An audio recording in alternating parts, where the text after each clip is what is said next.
when you use your heart to make a decision, you do not do it rationally. You sort of get carried away by the way people talk, by the way people say things. Welcome to today's episode of The Entrepreneur. My name is Nana Kapoor, and in each episode, I ask my guests two big questions. One, the worst decision they have ever made, because let's face it, we all mess up. Let's hear from them on how they came out stronger to give you the courage to keep going.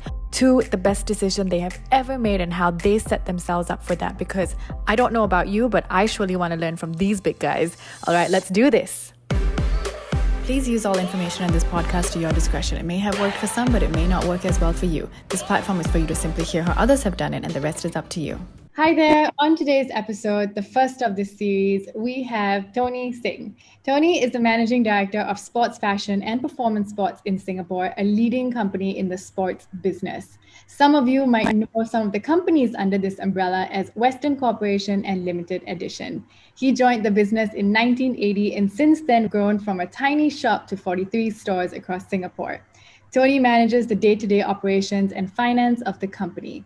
Married with 3 kids and 4 grandkids, Tony is my dad and the first guest of this series. He has made some good decisions and bad ones, and I want you guys to learn from him with me. Hi, Dad. Are you excited to be here today with me? More excited, very excited seeing you. Oh, thanks, Dad. I'm really excited to have you here. So let's dive into the first question, okay? Dad, what would you say was the best decision you ever made in your life? Hi guys. I think joining the family business would be the best decision I ever made in my life. In my younger days, I joined the army, which is compulsory in Singapore, and I thought that I would make the army my career. But there was a decent family business that was available at that time. Good pay, not so much stress, but a lot of work to do. So I decided that after my national service, I straight away joined the family business. And I had my father there as my inspiration and my mentor, who actually taught me the right way to do the right thing at the right time, to do the best decision on buying, selling, trading, selling overseas, selling locally. And he taught me the most important thing in business is basically to pay your vendors and your banks on time.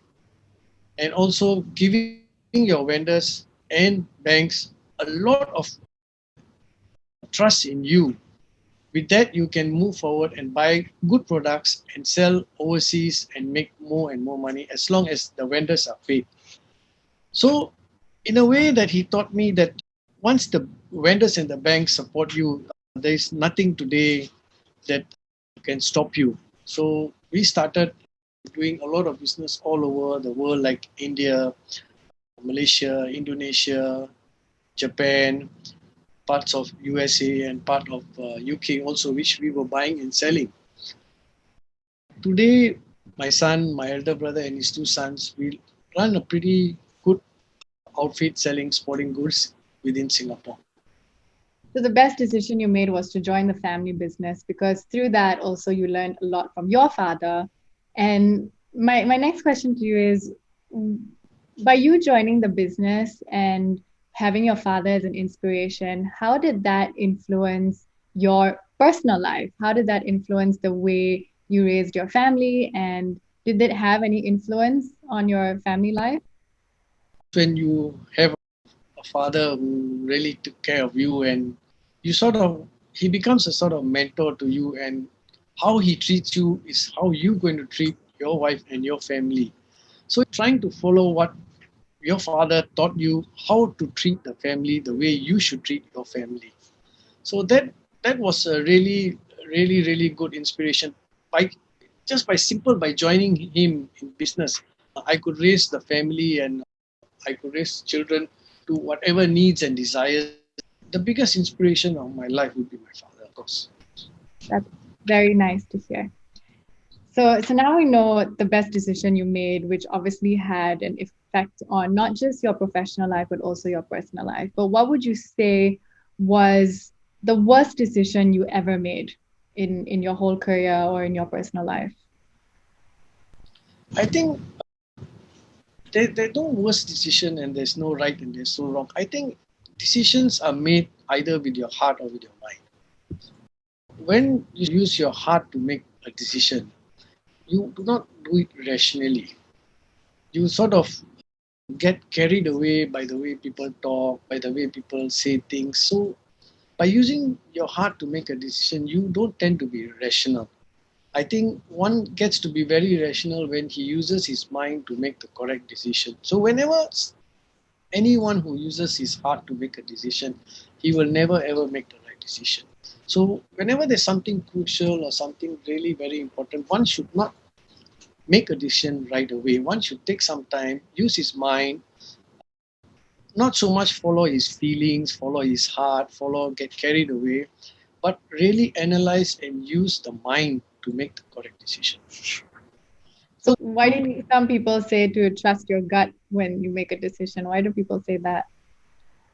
I think sometimes trusting your guts is it's a good thing when it's your family involved. But I think when work is involved, one should not so much use his guts. One should try to use more his mind. I mean, of course, when there are situations where there is some decision to make in the family, you sort of tend to use your heart, which I think is okay. But when there's something to do with business or to do with friends or to do with the decision you make towards your work related things, I think the mind plays a better part rather than the heart. So were there times where you used your heart too much to make business decisions? Whenever I use my heart to make business, it always fails. It's always the wrong decision. I have never done a good decision whenever I use my gut or my feeling. But whenever I use my mind to make a decision, I take time. It always turns out to be the best decision. When did you realize you had to make that switch from using your heart to your mind to making business decisions? I think as one gets more matured, when you have a family and when you have a lot of responsibilities and you know that you are a breadwinner, you then get more matured and use your mind more than your heart. When you get more responsibilities to do things. Do you think it came from getting burnt a few times? I think not few times, many times. So I'm interested to know then why did it take so long? I think it's maturity. I think it's, as you grow older, you get more matured and you get smarter.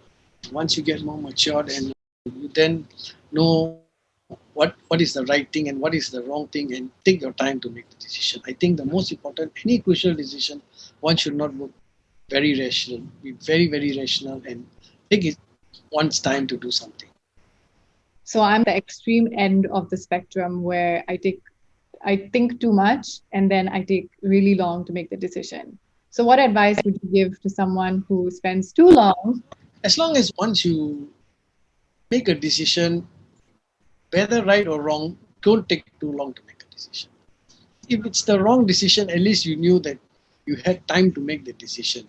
Take your time, but not too long. You'll miss the boat by then. Thanks, Dad. To all my listeners who were following my previous series, we asked all our guests the same question at the end. And that question became the main question for this series, which is the best decision you ever made. And that's something that we asked every single guest.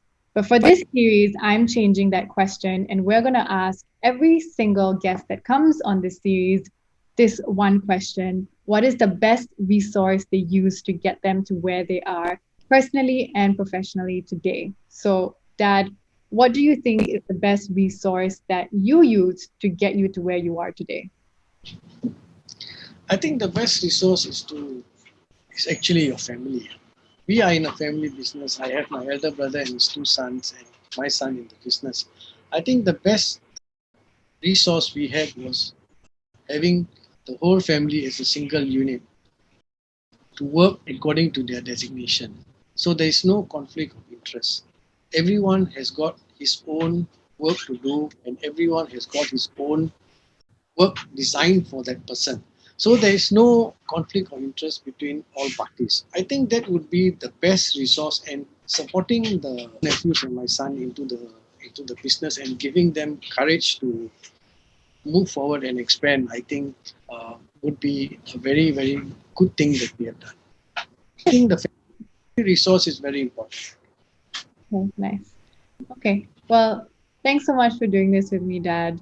It's our aim to get people thinking about themselves more by learning from the best. And I thought, what better way to start the series than to speak with you, since a lot of people look up to you for advice. For more episodes, don't forget to follow, subscribe, or download this podcast wherever you listen to them: Spotify, Apple, Stitcher, Google Podcasts, or if you prefer video, YouTube. We have new episodes out each week, and we hope that without taking much of your time, you can learn from the best, introspect about your life to meet your personal and professional goals. This is Nana Kapoor, and this was an episode with Tony Singh, my dad, Managing Director of Sports Fashion and Performance Sports in Singapore. Thanks so much for doing this, Dad. Do you want to say anything to our listeners? Take care and stay safe.